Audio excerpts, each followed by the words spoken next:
They're going to want to hold it, poke it, make it wiggle, and stare at it to see what it does. How many of you remember being fascinated with worms as a kid? A lot of you. Looking back, I cannot believe that 60 years later, once again, I am fascinated with worms. But this time, I'm not looking at awe with them in my paw. I am making them work for me. Today, I'm going to tell you about a relatively new way of composting using a very specific species of worm to turn your kitchen garbage into the most marvelous compost the world has ever known. Mr. Toastmaster, fellow Toastmasters, and our most welcome guests. The idea that worms live down in the ground, eating and turning and churning and making the soil more fertile has been known since almost the beginning of time.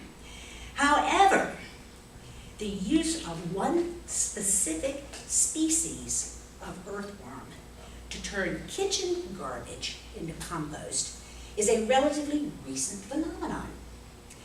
In 1972, a Michigan biology teacher, Mary Appledoff, came up with this idea. She was an avid backyard organic gardener. She composted during the summer.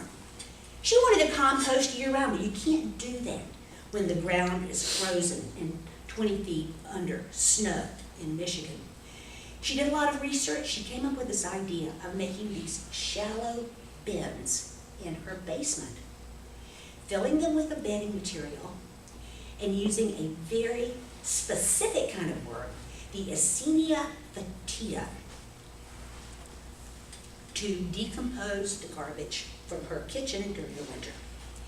In 1 pound of worms that winter, disposed of 65 pounds of kitchen garbage.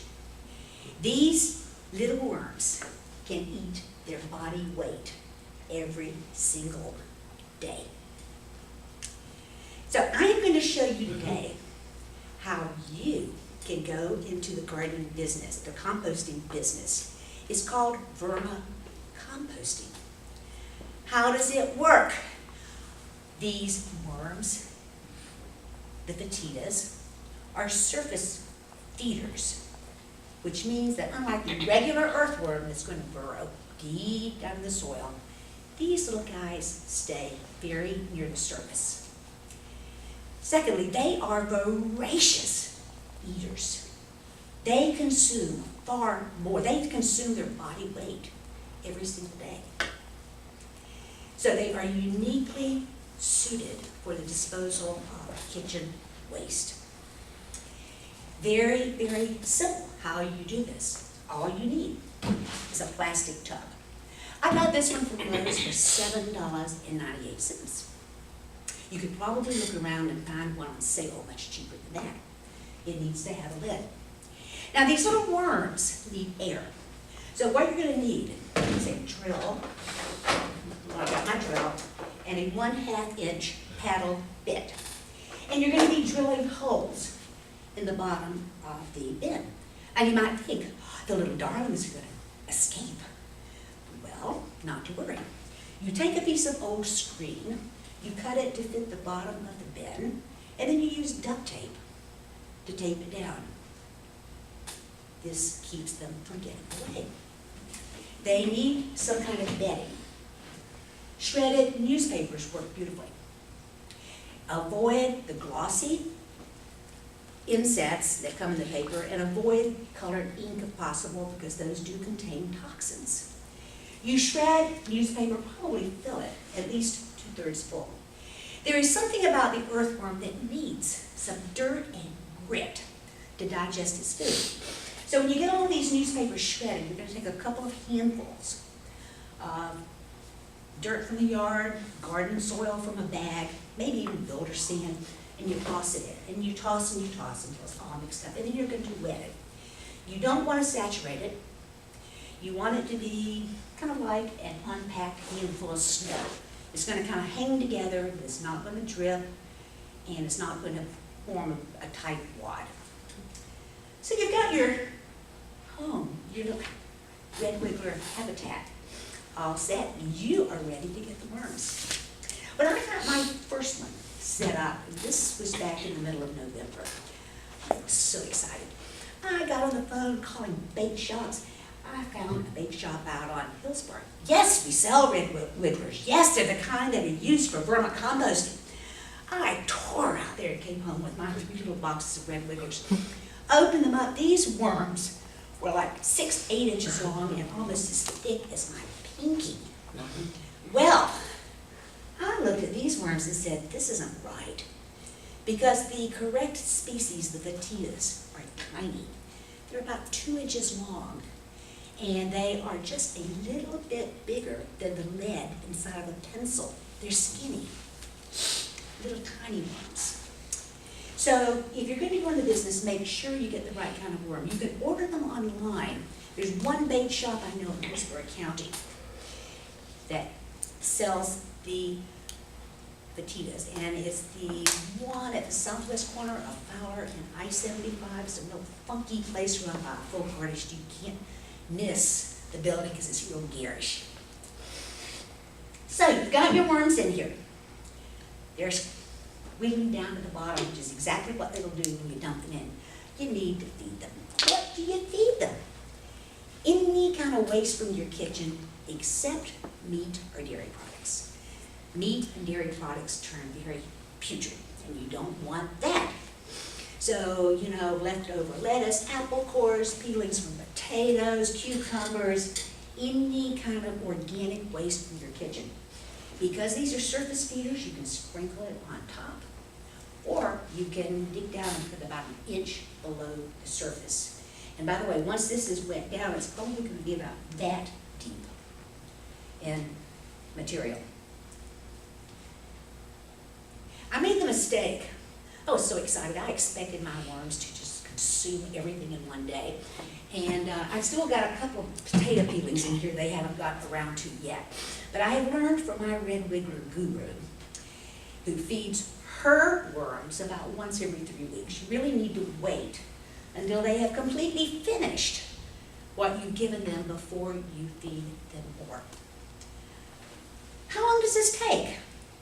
According to the authorities, in 110 days, all of this organic waste, the newspapers, the dirt, everything will have turned into a beautiful, beautiful compost. Now, how does it work? The worms eat and then they poop. And what this actually is worm poop, which is called worm castings. Now, worm castings have something very unique chemically that when it is used in flower beds, when it is used in flower pots, when it is used anywhere in the garden, it triggers the release from the soil that's already there. It triggers the release of nutrients that would ordinarily have been unavailable.